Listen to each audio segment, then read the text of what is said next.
ওম নমঃ শিবায়। শ্রাবণের দ্বিতীয় সোমবার শিবলিঙ্গে অর্পণ করুন এই বিশেষ শস্য ও ফুল। উচ্চারণ করুন এই মন্ত্রটি, পালন করুন বিশেষ কয়েকটি নিয়ম।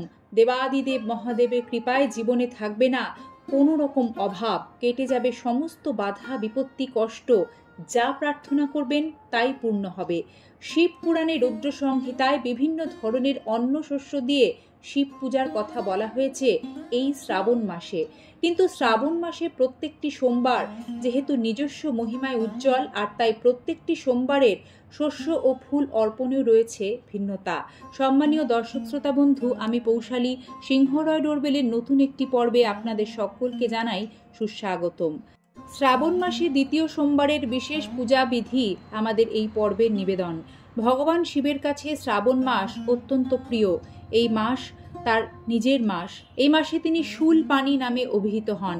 এই মাসে ভগবান শিবের পুজো করলে শুভ ফল পাওয়া যায়। শিবের কৃপায় মানুষের সকল প্রকার দুঃখ বেদনা দূর হয়। মনে করা হয় শ্রাবণ মাসে প্রত্যেকটি সোমবার মহাদেবের উপবাস নিষ্ঠার সাথে করলে বিভিন্ন গ্রহ দোষ কেটে যায়। এই মাসে উপবাস করলে কিন্তু শরীর স্বাস্থ্য খুব ভালো থাকে।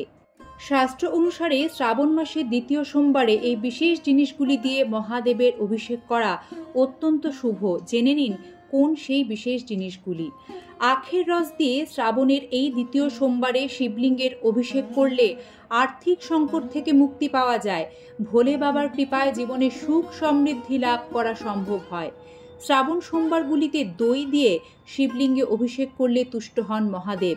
এই দ্বিতীয় সোমবারেও চেষ্টা করবেন শিবলিঙ্গে অবশ্যই দই অর্পণ করতে। এর ফলে তিনি নিজের ভক্তদের সম্পদ ও সমৃদ্ধির আশীর্বাদ দিয়ে থাকেন। সমৃদ্ধি ও সৌভাগ্য লাভ করতে শ্রাবণ মাসের এই দ্বিতীয় সোমবারে মধু ও ঘি দিয়ে মহাদেবের অভিষেক করা অত্যন্ত শুভ বলে জানাচ্ছেন বিশেষজ্ঞরা। শ্রাবণের দ্বিতীয় এই সোমবারে মধু দিয়ে শিবলিঙ্গের অভিষেক করলে জ্ঞানত বা অজ্ঞানত জীবনে করা সমস্ত পাপ মুছে যায়। শ্রাবণ মাসের এই সোমবারগুলিতে শিবলিঙ্গে জল ঢালার সময় তার মধ্যে দুধ ও চিনি মিশিয়ে নেওয়া অত্যন্ত শুভ। এর ফলে জীবনে সমস্ত দুঃখ কষ্ট দূর হয়। সুগন্ধি মিশ্রিত জল দিয়েও শ্রাবণ সোমবারে শিবলিঙ্গের অভিষেক অবশ্যই করা উচিত।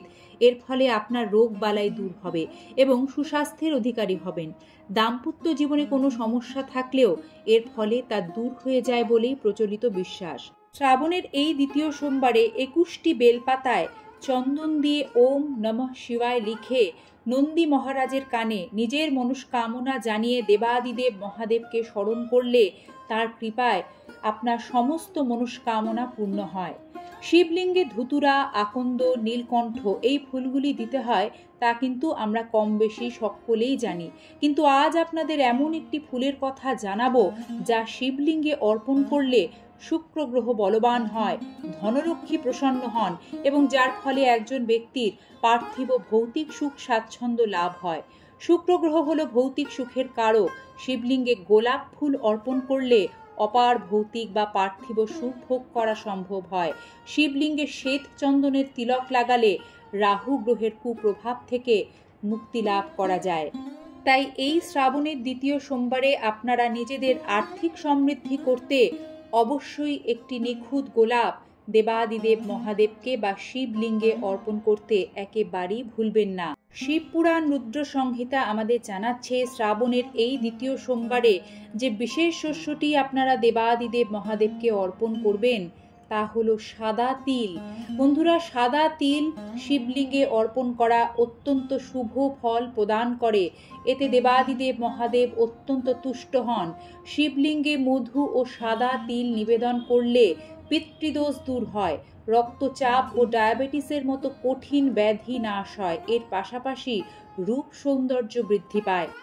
এর পাশাপাশি সাদা তিল শিবলিঙ্গে অর্পণ করতে পারলে সমাজে খ্যাতি ও সম্মান বৃদ্ধি পায়, সমস্ত পাপ নাশ হয় এবং শরীর সুস্থ ও নিরোগ থাকে।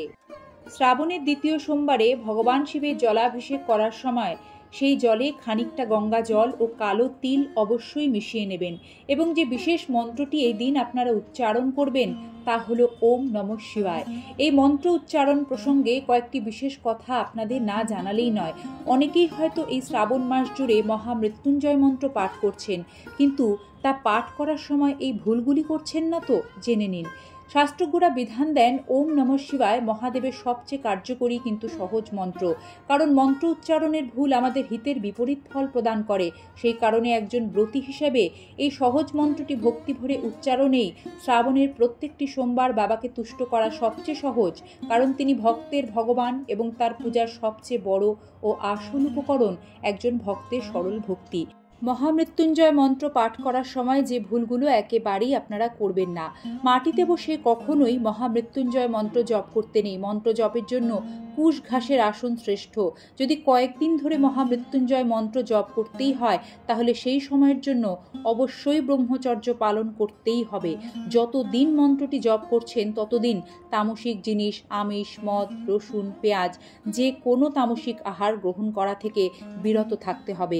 মন্ত্র জপ করার জন্য একটি স্থান নির্ধারণ করতে হবে এবং একই স্থানে বসে প্রতিদিন সংকল্প গ্রহণ করে এই মহামৃত্যুঞ্জয় মন্ত্র জপ করতে হয়। প্রতিবার জপ করার সময় স্থান পরিবর্তন কিন্তু মোটেই শাস্ত্রীয় বিধান নয়। মহামৃত্যুঞ্জয় মন্ত্র অবশ্যই পূর্ব বা উত্তর পূর্ব দিকে মুখ করে পাঠ করবেন।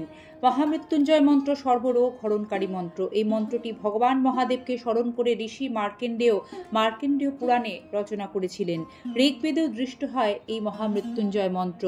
একটি নির্দিষ্ট সংকল্প গ্রহণের মাধ্যমেই এই মন্ত্র উচ্চারণ শুরু হয়। এই মন্ত্রটি জপ করলে মানুষ সব অশান্তি, রোগ, পীড়া ও ব্যাধি থেকে মুক্তিপ্রাপ্ত হয়, কিন্তু এই সর্বোচ্চ ফল পেতে এই বিশেষ নিয়মগুলো অবশ্যই একজন ব্রতীকে পালন করতেই হবে। শ্রাবণের দ্বিতীয় সোমবারে দেবাদিদেব মহাদেবকে জলাভিষেক করার পর তাকে কর্পূরের আরতি করে গমের আটার তৈরি ভোগ নিবেদন করলে জীবনের সার্বিক সফলতা, সুখ, স্বাচ্ছন্দ্য এবং মনস্কামনা পূর্ণ হয় দেবাদিদেব মহাদেবের কৃপায়। সেই কারণে তাকে গমের আটার তৈরি ভোগ পারলে এই শ্রাবণ সোমবারে অবশ্যই নিবেদন করবেন। আশা রাখি শ্রাবণের দ্বিতীয় সোমবারের পূজাবিধি সম্বন্ধীয় এই আলোচনা আপনাদের খানিকটা হলেও উপকারে আসবে। আজকের পর্বটি যারা ব্রত পালন করতে চলেছেন শ্রাবণ সোমবারের সকলের মাঝে শেয়ার করে দেবেন। এতটা সময় জুড়ে শোনার জন্য আপনাদের সকলকে জানাই অসংখ্য ধন্যবাদ। এভাবেই আগামী পর্বেও শ্রাবণের তৃতীয় সোমবারের পূজাবিধি কিভাবে করতে হবে তা বিস্তারিত আলোচনা করব। সকলে সুস্থ থাকবেন, ভালো থাকবেন এবং সাথে থাকবেন। হর হর মহাদেব।